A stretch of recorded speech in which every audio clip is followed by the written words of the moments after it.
Here's a hot take on essential oils and something I get asked about a lot.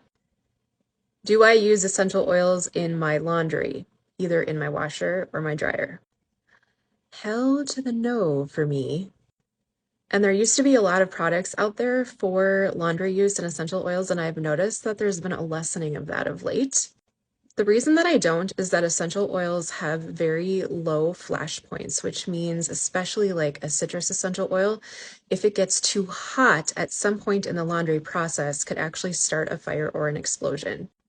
Now, is that going to be common? No, it isn't.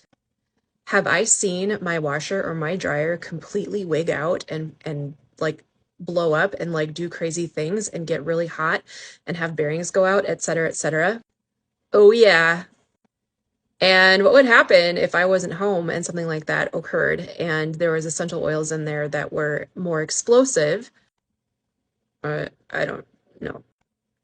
I don't use essential oils in my laundry for that reason. It would be better to scent your clothes through sachets in your drawers, through hydrosols, body sprays, linen sprays made with essential oils or hydrosols. But be careful of exposing essential oils to potential high heat in those situations. For me, I prefer to err on the side of caution. Not everybody's going to agree. That's cool with me. Make sure you add yourself to my mailing list. This kind of guidance is going to be the stuff that gets talked about in the VIP Complete Holistic Lifestyle Makeover. I'm doing discovery calls for that right now. You can find the link for those in my bio.